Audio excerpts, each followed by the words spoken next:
Continuamos en Que se escuche, el programa de Aten, con este recorrido de lo que fue el Congreso, el cuarto Congreso Educativo. Yo dije que estuvimos hoy domingo, me equivoqué, me están cargando toda la pausa. Yo fui el domingo, pero no estaban ustedes.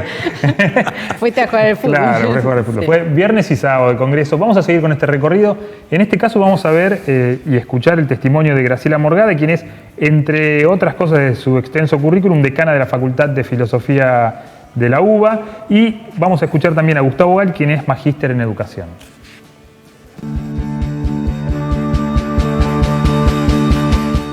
Estoy emocionada de la cantidad de profesoras, profesores, maestros, maestras que están convocados. Siempre pensé que quien trabaja como educador o educadora, tiene que constituirse también en un sujeto que construye conocimiento.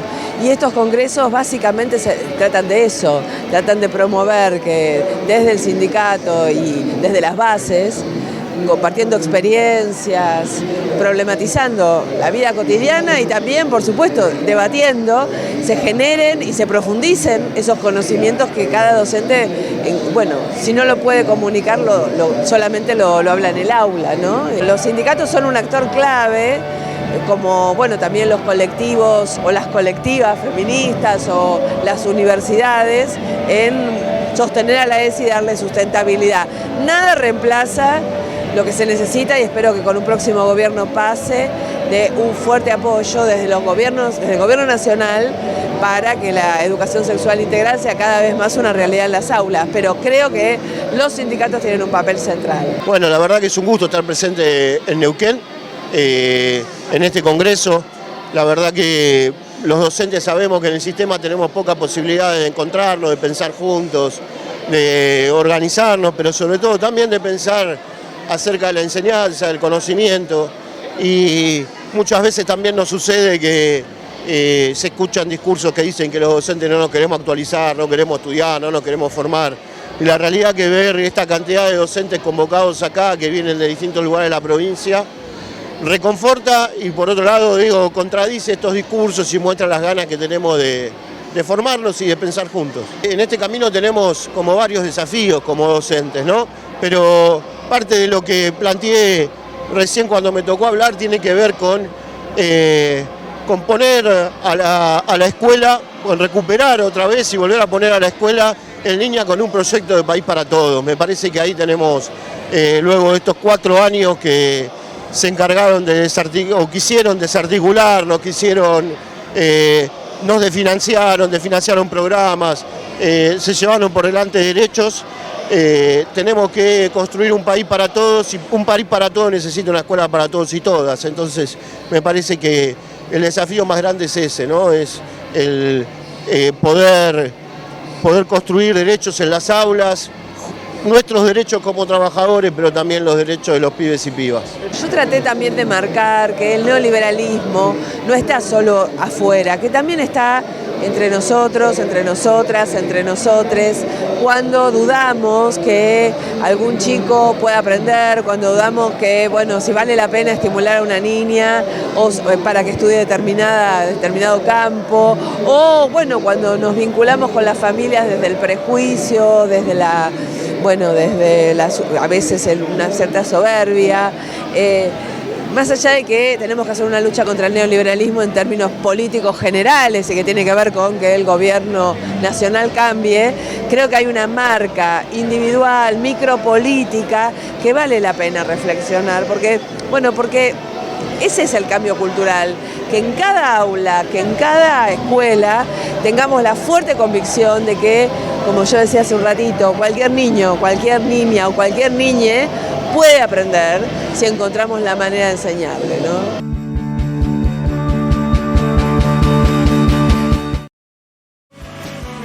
Bueno, estamos compartiendo testimonios, en este caso, de las personas que han venido a exponer al Congreso Educativo de Aten. Porque, en el caso de Graciela Morgade, recién lo decíamos, que otras veces ha estado en actividades de Aten. ¿Por qué la decisión de invitar a Graciela y a Gustavo, por ejemplo?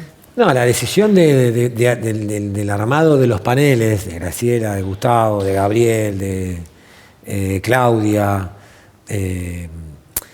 y la mesa de los compañeros de acá de la provincia, como Marcelo Lafón, o Ruth, o Silvia, tenía que ver con que cada uno de ellos aporta o pone en discusión temas que para nosotros era necesario instalar en el debate del Congreso y que después sean materia de insumo en los talleres desde las perspectivas que trabaja o que han quedado plasmadas en el diseño curricular de nivel medio. No sé, la perspectiva de los derechos humanos, por eso la presencia de Dora y de Norita, la perspectiva de la diversidad, desde el intercultural, de la educación sexual integral. Entonces, armar los paneles implicaba, bueno, quién nos puede ayudar o colaborar en eso, y claramente son compañeras y compañeros referentes de posiciones en esta dirección. El trabajo que hace Graciela, que es hoy responsable de una carrera que se instala como la primera en la Argentina, donde se forma para trabajar de educación sexual integral, o la experiencia y los trabajos realizados por Gustavo y Gabriel sobre la escuela media y esa escuela que tiene que ser hospitalaria, que incluya, que obviamente planteada desde el conocimiento, no deja a nadie afuera, ¿no? Entonces, por eso la verdad que los convocamos, y como tantas veces, porque no es la primera vez que vienen, han estado presentes, ¿no? Y lo que estaba sobrevolando ahí, bueno, a veces de forma más sutil y otras muy explícitamente, es la sensación de que haya algo mejor a lo que fue este gobierno, ¿no? A partir de diciembre. Fueron 4 años tremendos para la educación, bueno, para toda la sociedad. Fueron 4 años tremendos. Son, ¿no? Porque nos queda un ratito todavía. No terminan y hay que ver después que sus consecuencias no se van a resolver en la velocidad que todos queremos, ¿no? Pero también han sido 4 años donde, lejos de haber quedado sobre el pie o bajo el yugo de este gobierno, pudimos presentarle batalla, ¿no? Desde el punto de vista político y pedagógico. Fíjate qué coincidencia, el primer congreso fue en el 2016. Y en ese momento ya denunciábamos esto que iba a pasar y que terminó profundizándose a lo largo de los 4 años que ya casi cumple este gobierno. Pero teníamos la necesidad de decir, bueno, ¿qué hacemos ante esta embestida neoliberal? Y creo que no nos equivocamos, porque eso nos permitió superar esta etapa y estar planteándonos ya lo que viene con esa experiencia acumulada de resistencia para ir por una ofensiva en defensa de lo que tanto nos gusta, que es defender la educación pública, ¿no? Claro. Bueno, seguimos con esta recorrida y ahora... Vamos a meterle porque hay de todo. No llegamos. Y te digo que quedó un montón, muchos de los temas que estamos charlando acá, también en cada una de las notas han surgido y ha quedado material para los próximos programas. Pero ahora estuvimos hablando con algunos de los docentes que participaron de los talleres y de las charlas, no solo de Neuquén, sino de otras ciudades y también de otras provincias. Vamos a escucharlos.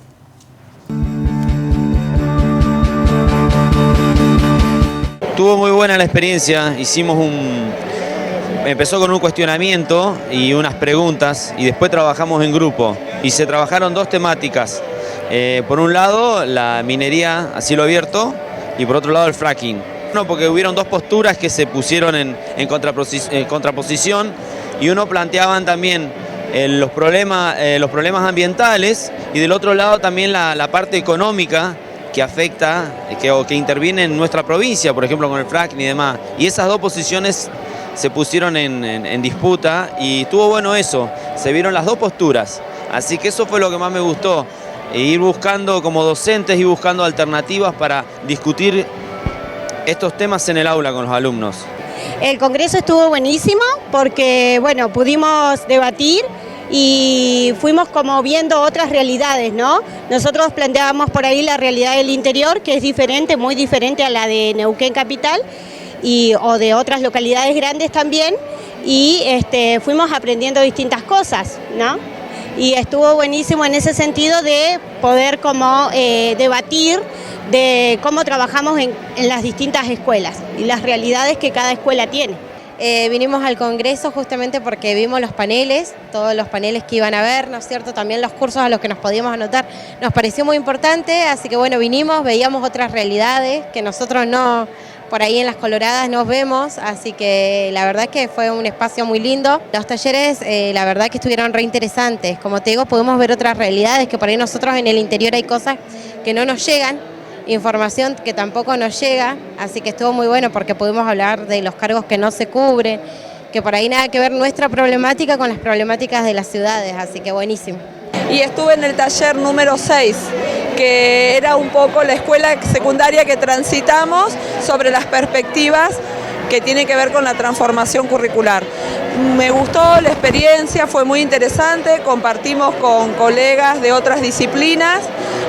Yo trabajé en la perspectiva ambiental, así que interesante la discusión también, porque bueno, veníamos de diferentes experiencias, con diferentes formaciones, así que discutimos, hubo acuerdos con algunos aspectos, desacuerdo en otros, pero todos y todas rescatábamos lo rico de la experiencia de este intercambio, como del taller, digamos, ¿no? En general del congreso, las experiencias fueron muy positivas, podés acordar o no con algunas cosas, pero como que de todos los paneles fueron experiencias de aprendizaje realmente.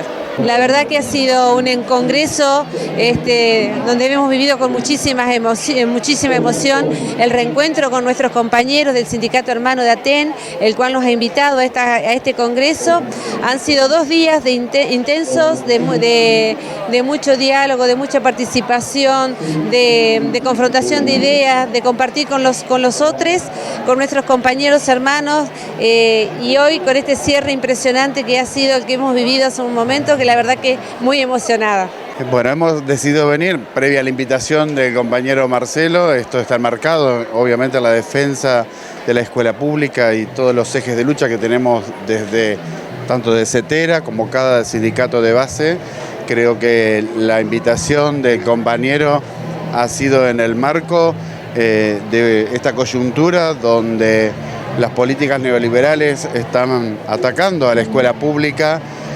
Todo lo trabajado, cada uno de los paneles, cada una de las ponencias de los compañeros que han estado desde esta trinchera de lucha que es el Congreso Educativo de Aten, nos carga de más energía para seguir luchando. Creo que todos los compañeros, cada uno de los maestros y profesores, maestras que estuvieron presentes, se van con la mochila bien cargada para seguir peleando y luchando por una escuela pública para la liberación de los pueblos. Bueno, el testimonio de solo algunos y algunas de quienes estuvieron participando del Congreso de Aten. Vamos a ir a otro de los testimonios, vamos a meterle velocidad porque si no, no vamos a alcanzar. Gabriel Brenner, que es un viejo conocido, ya vino unas cuantas veces, estuvo en el acampe, si no me equivoco, el año pasado. En 2017. Exactamente, en Casa de Gobierno. Es licenciado en Ciencias de la Educación por la UBA, especialista en Gestión y Conducción del Sistema Educativo por Flaxo, profesor de Enseñanza Primaria por la Escuela Normal 4, entre otras cosas. Gabriel Brenner. Estos congresos de Aten me parece que reponen masa crítica, reponen discusión, aparecen preguntas donde hay silencio, hay distintas perspectivas. Yo hoy estuve escuchando los paneles y hay perspectivas que recogen legados distintos. Me parece que hay una común necesidad de desmercantilizar la educación en Argentina, defender el derecho a la educación como una trinchera, pensar en un rol estratégico y fundamental del Estado, pensando en una sociedad que vuelva a tener un estado de bienestar, un Estado que proteja a los más débiles, pero también aquí se discutió que no todo lo público se reduce al Estado, y yo podría decir también que no todo lo privado se restringe al mercado.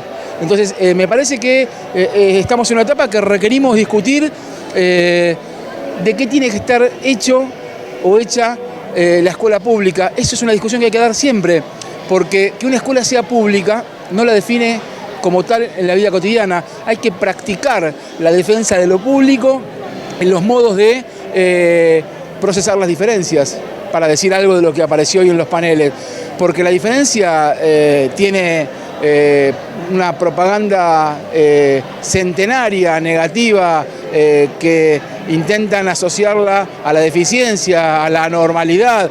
Hoy se habló de la ESI.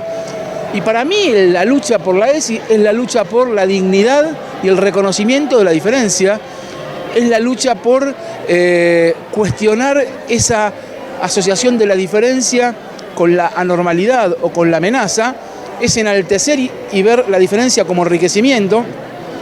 Y me parece que, alguien hoy lo dijo, la ESI es un proceso creciente que ya no tiene contramarcha ni contramano. Sí puede tener obstaculizadores, sí puede tener detractores, sí van a intentar bolsonarizar la ESI y la educación, pero es indefectiblemente un camino sin retorno, el de la conquista permanente por los derechos, y fundamentalmente la ESI, pelear la escuela del derecho, tiene que ver con asumir el desafío de hacer más democrática la democracia. Estos últimos años adelgazó la democracia. Estos últimos años la democracia fue castigada a golpes, y estamos en un momento en el que creo que podemos decir que hay una democracia de baja intensidad, lo cual supone también escolaridades de baja intensidad. Hay que elevar la intensidad de la democracia, hay que democratizar la democracia, hay que transformar la escuela en un espacio de construcción de ciudadanía democrática, hay que militar la escuela del derecho y tener cuidado con esas maneras edulcoradas que en todo caso reivindican derechos, pero finalmente son derechos torcidos. Hay que reivindicar los derechos en su totalidad, y la verdad es que el derecho no es algo que se reivindique solamente. El derecho existe cuando se lo ejerce. Estos congresos son para romper con esa estatura del zócalo televisivo, es para elevarnos y en todo caso justamente dotar de política la educación. La educación es política porque supone, digamos, que los pibes y las pibas, que nuestros estudiantes y nuestras estudiantes puedan vivir mejor que nosotros. O sea, sabemos que son mejores que nosotros, pero tienen que lograr hacer una sociedad mucho mejor de la que podemos estar haciendo nosotros como adultos. Así que, en síntesis, brindo y celebro que Aten siga animándose a discutir la escuela como derecho y a defender la educación pública como una trinchera.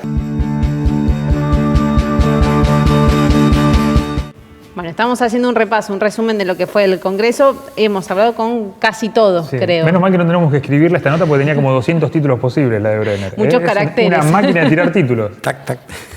Bueno, y recién veíamos también, ahora hacemos también una evaluación de justamente quienes visitaron, pero a Néstor Caraza y Claudia Corol estaban también allí sentados, así que los invitamos a ver la nota.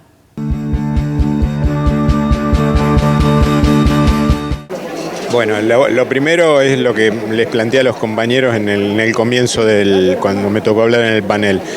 Yo creo que lo valioso de estos encuentros organizados por Aten y por todos nuestros sindicatos docentes en el país es la convocatoria a pensar nuestro trabajo, a hacer un análisis crítico de nuestro trabajo, a construir una agenda, digamos, donde nosotros podamos decir también qué es lo que entendemos que debe ser la educación. En el caso de lo que planteamos en el panel es cómo vemos el problema de la inclusión educativa, qué variables intervienen, qué estamos haciendo, qué recorrido histórico tenemos, nos parece central para pensar el presente, y cómo miramos lo que está por venir. Y con esto me refería cuando hablaba de una agenda.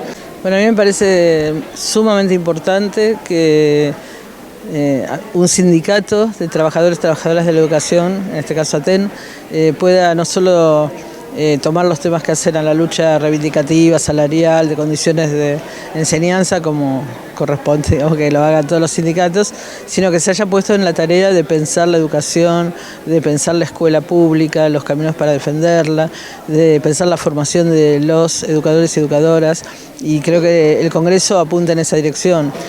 Mira, yo diría dos cosas, o dos tareas en simultáneo. Una es reparar lo que se dañó.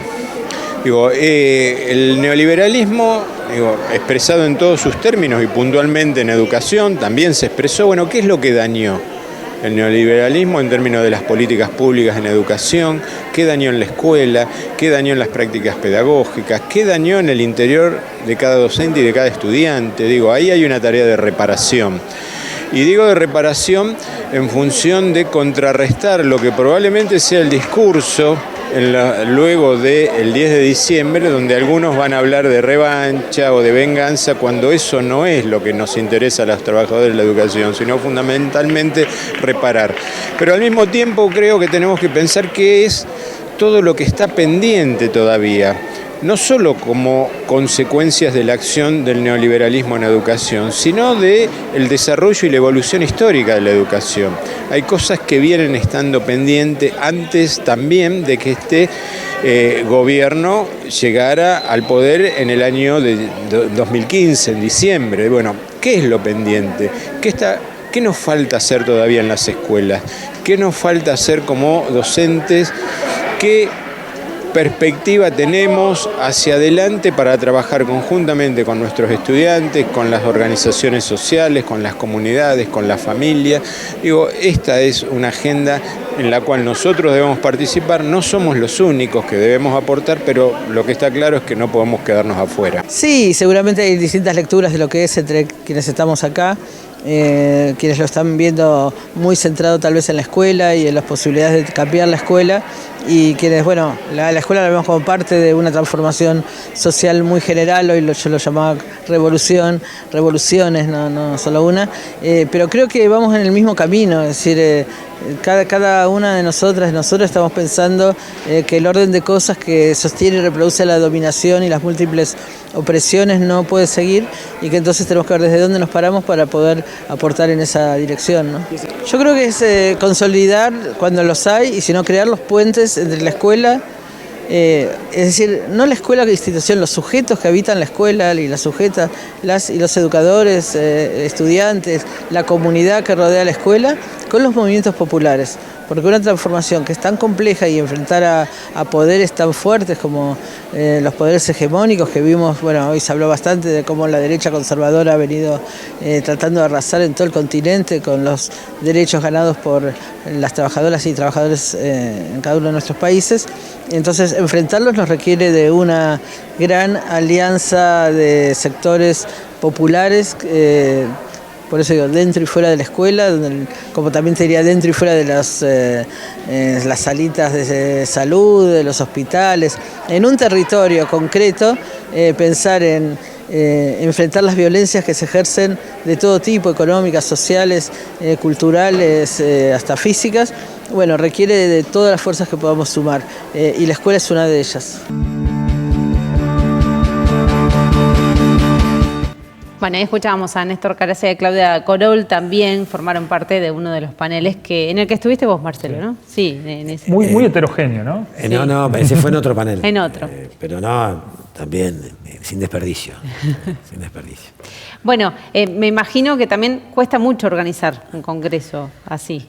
Cuesta mucho organizarlo, pero la verdad que hay que destacar la tarea que han realizado muchas compañeras y compañeros, ¿no? Particularmente la responsabilidad de toda la organización estuvo un poco a cargo de Susana, ¿no? Que bueno, todos conocemos Susana, su capacidad de trabajo, de organizar, y luego después, bueno, muchos compañeros y compañeras que colaboraron.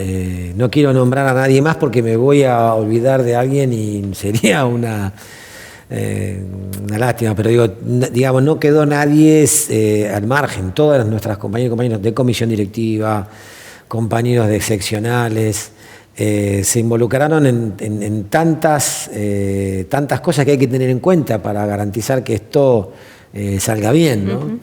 Y luego la tarea que realizaron los que estuvieron a su cargo en los talleres, porque eso fue una tarea de meses, ¿no? Preparar los talleres, pensar qué cosas podemos proponer, organizar todo para que el taller tuviese el atractivo para que los compañeros y compañeras se sientan bien, digamos, participando de ellos.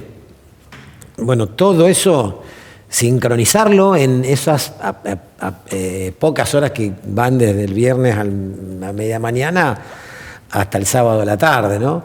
Así que eso es una tarea que de no contar con esa disposición, ese trabajo, ese compromiso de tantos y tantas compañeras es imposible concretarlo. Y digo de compañeros, todas las seccionales de Aten que se involucraron y tomaron a su cargo parte del protagonismo. Luego agradecerle a todos los que vinieron, ¿no? Porque hacerse el viaje y llegar y compartir con nosotros eso. Así que digo, hay muchos involucrados para poder garantizar una instancia como la que pudimos vivir y bueno, ni hablar de lo que significó la presencia de Dora, por la potencia que tiene. Ahí vamos con ella. ¿No? Y lo que significó la presencia de Norita Cortiña, ¿no? Quiero contar una infidencia de cómo se dio la conexión con Norita. Norita tiene una muy buena relación con los compañeros de CETERA. Entonces nos pusimos en contacto con ella para invitarla. Dijo enseguida que sí, que no tenía ningún inconveniente en estar. Y luego plantea, yo tengo un libro, de ¿cuándo lo puedo presentar? ¿Lo puedo hacer antes o después? No, lo pensamos ahí, no, digamos, fue, presentémoslo en el Congreso. Para nosotros sería un honor que en nuestro Congreso vos presentes tu libro, pero les parece, con una humildad. Sí. Y bueno, así salió, digamos, y su presencia fue también traer su historia y ese bagaje de ese lado Norita de la vida, como que nos quedó a todos grabado eso, y su amor para tratar a todos y a cada uno de los que llegaron hasta ella para pedirle una firma de su libro, el cariño con que trató, digamos, se manejó y con la convicción política con la que se planta, ¿no? Con 90 años tiene una lucidez que contagia. Así que creo que fue el mejor cierre que podíamos haber tenido en nuestro Congreso, ¿no? Bueno, tenemos el testimonio de Nora Cortiñas, pero antes tenemos el de Dora Barrancos, que es docente, socióloga, doctora en historia. 3 minutitos de Dora Barrancos.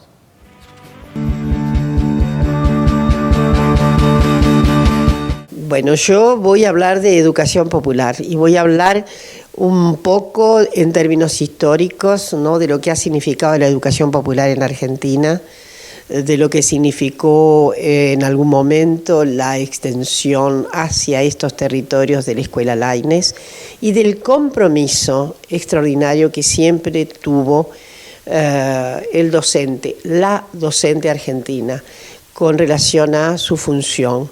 El compromiso social del magisterio argentino ha sido encomiable, especialmente aquel magisterio que estaba radicado en territorios. ¿Cuál es el único legado importante de lo que fue la instancia liberal en la Argentina? El único legado importante ha sido la educación, por razones, obviamente, digamos, en todo caso, los liberales se empeñaron en la educación en la Argentina para hacer una cierta coagulación identitaria con relación a poblaciones ultramarinas, ¿no? Entonces había que hacer algo de identidad y demás, pero cualquiera fuera, digamos, la razón, lo importante es que la Argentina tiene una tradición popular educativa notable. Quien se parangona con Argentina es en todo caso Uruguay. Pero voy a contar estas cosas del pasado, no muy en detalle, para situarme en lo que es el desafío de la educación popular hoy, de lo que entrañablemente debe significar todavía la educación como motor democratizador.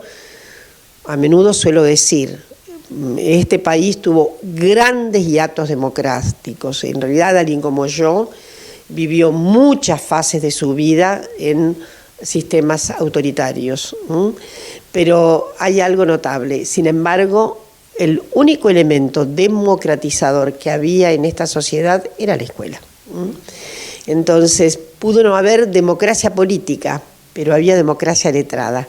Entonces, quiero situarme en el presente y en los desafíos que significan una escuela que obviamente sea capaz de enfrentar los desafíos de una cierta transformación curricular, una transformación de los propósitos y algo fundamental, una transformación de las relaciones de género.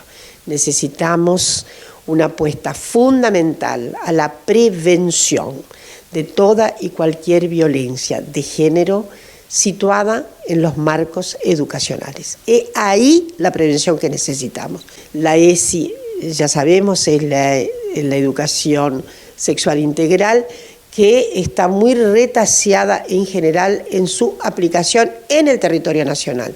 Pero bueno, yo sé que acá hay esfuerzos muy importantes y en todo caso entusiasmarnos con el nuevo cambio, con el cambio que se avecina en octubre, el cambio de signo político que efectivamente encuentre en la educación el foco fundamental para alimentar lo que necesitamos: prevención, prevención y prevención en materia de violencia de género.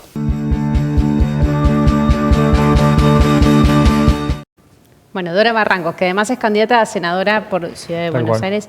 Muy interesante, la verdad que lo de Dora es muy llamativo y además tanto Dora como Nora muy divertidas las dos.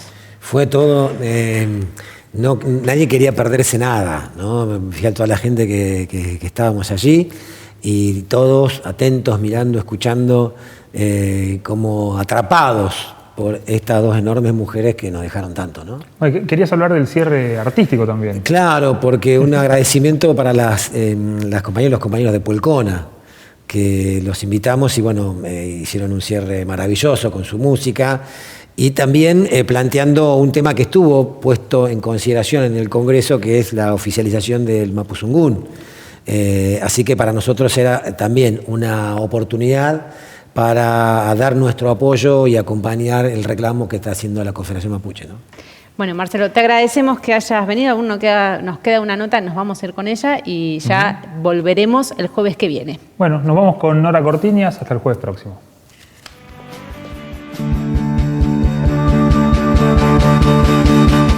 Yo soy la protagonista, pero el libro lo hizo muy bien hecho y no es más que un legado de una madre, de nuestro gran colectivo que tuvimos desde hace 43 años, de las madres en la plaza. Y el libro es, pienso, primero yo me resistía, yo pienso siempre que tiene que haber 30.000 libros, que cada madre tiene que poder contar el pedazo de historia que vivimos.